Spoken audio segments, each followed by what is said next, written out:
Hello दोस्तों, learn triple E में आप सभी का एक बार फिर से स्वागत है। मैं हूं आपका दोस्त जगदीश जोशी। दोस्तों, आज की इस वीडियो में मैं आपको बताऊंगा कि मोटर की जो नेम प्लेट होती है उसमें आपने अक्सर देखा हुआ रहेगा कि इसमें नीमा वर्ड लिखा हुआ रहता है कि भाई ये नीमा डिजाइन या फिर नीमा इंसुलेशन क्लास या फिर नीमा फ्रेम या फिर नीमा इफिशियंसी।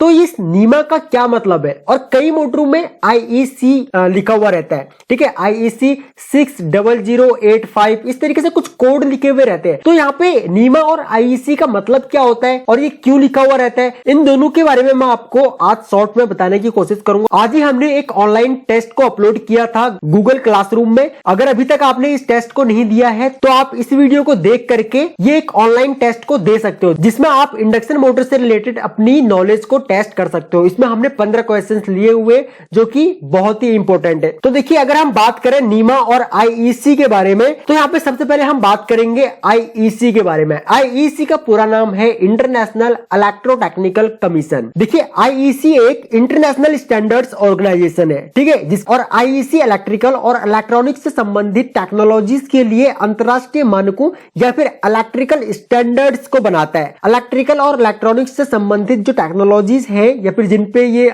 स्टैंडर्ड्स बनाता है, जिनके लिए वो है हमारे यहाँ पे power generation, transmission and distribution, home appliances and office equipment, semiconductors means जो हमारे ट्रांजिस्टर होते हैं, डायोड होते हैं, मॉसफेट या फिर IGBT जो होते हैं वो सारे हमारे सेमीकंडक्टर्स होते हैं। तो उन सब के लिए, बैटरीज के लिए, सोलर एनर्जी के लिए और नैनो टेक्नोलॉजी के लिए यहाँ पे आप एक काम कर सकते हैं। आपके घर में अगर कोई बैटरी है, कोई भी बैटरी हो, चाहे आपके इन्वर्टर की बैटरी हो या फिर आपके मोबाइल फोन की बैटरी हो, आप उसको खोल करके देखिए और उसके पीछे देखिए कुछ यहाँ पे कोड लिखा हुआ रहेगा IEC 60085 या फिर 84 इस तरीके से कुछ कोड लिखा हुआ रहेगा, ठीक है। तो वो इसके स्टैंडर्ड्स के अकॉर्डिंग वो कोड लिखा हुआ रहेगा कि बैटरी के ऊपर इन लोगों ने क्या स्टैंडर्ड बना रखा है। IEC जो है ये यूरोपियन कंट्रीज ने बना रखा है। यूरोपियन कंट्रीज जो है हमारी, वहां पे बहुत सारे देश आते हैं यूरोपियन कंट्रीज में, तो ये उन लोगों ने बना रखा है और ये वर्ल्ड वाइड जो है ये IEC जो स्टैंडर्ड्स है वो लागू होते हैं इन सभी चीजों में। नीमा का पूरा नाम है national electrical manufacturer association. National electrical manufacturer association यानी नीमा जो है वो संयुक्त राज्य अमेरिका या फिर USA में इलेक्ट्रिकल इक्विपमेंट्स और इलेक्ट्रॉनिक्स, मेडिकल इमेजिंग उपकरण निर्माताओं का सबसे बड़ा संघ है ये, ठीक है। और इस संघ की स्थापना 1926 में हुई थी और इसका जो हेडक्वार्टर है वो वर्जीनिया के रेसलिन शहर में। नीमा जो है वो इलेक्ट्रिकल मोटर, विद्युत बाड़े, चुंबकीय तारों और कनेक्टर्स के लिए विद्युत मानकों या फिर जो जिनको हम इलेक्ट्रिकल स्टैंडर्ड्स बोलते हैं उनका निर्माण करता है। नीमा स्टैंडर्ड सुरक्षा और उत्पादों के बीच अंतर को बढ़ावा देता है, यानी कि जो भी मोटर हमारी या फिर जो भी मोटर का मैन्युफैक्चरर हमारा नीमा के स्टैंडर्ड्स को मानता होगा वो अपनी मोटर की नेम प्लेट में यहाँ पे मेंशन करके रखेगा कि भाई ये जो स्टैंडर्ड्स है वो किसको फॉलो करता है, वो नीमा को फॉलो करता है, ठीक है। ये नीमा स्टैंडर्ड्स के अकॉर्डिंग बने हुए हैं। तो यहाँ पे नीमा स्टैंडर्ड्स के अकॉर्डिंग यहाँ पे कुछ कोड बना रखे हैं इन लोगों ने कि भाई कोड B है, G है, इसी तरीके से यहाँ पे ये कुछ फ्रेम का कोड है। तो इन कोड्स के बारे में भी हम डिटेल में डिस्कस करेंगे। देखिए, जब भी कोई मैन्युफैक्चरर कोई भी कंपनी खोलता है तो उस कंपनी को नीमा या फिर IEC से सर्टिफिकेशन लेना होता है। इन दोनों ही ऑर्गेनाइजेशन से अपने प्रोडक्ट को सर्टिफाई करवाना होता है। जो भी इनकी गाइडलाइंस है कि भाई आपका प्रोडक्ट जो होना चाहिए उसका मैक्सिमम इंसुलेशन कितना होना चाहिए या फिर कितने इंसुलेशन पे कितना, मतलब कितने टेम्परेचर पे आपका इंसुलेशन वीक होना चाहिए, क्या है आपकी मोटर कितनी सेफ है, उससे रिलेटेड इन लोगों ने कुछ गाइडलाइंस बना रखी है। तो इनका जो प्रोडक्ट है वो नीमा के सभी गाइडलाइंस को पूरा करना चाहिए। इनके सभी गाइडलाइंस के अकॉर्डिंग ही इनका प्रोडक्ट होना चाहिए।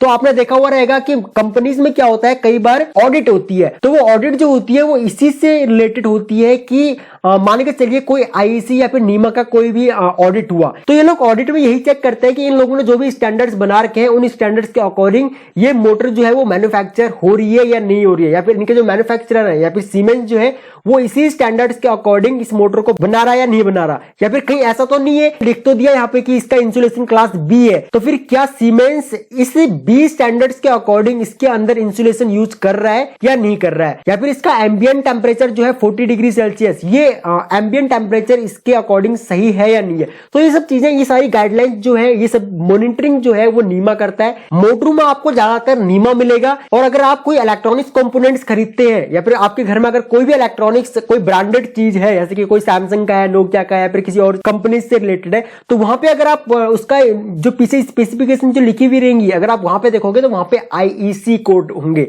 या फिर आईईसी स्टैंडर्ड के अकॉर्डिंग वो डिजाइन किया गया होगा। मोटर भी होती है, जो मोटर यूरोपियन कंट्रीज में बनी हुई रहेंगी उन मोटरों में वो लोग आईईसी स्टैंडर्ड ही इस्तेमाल करते हैं।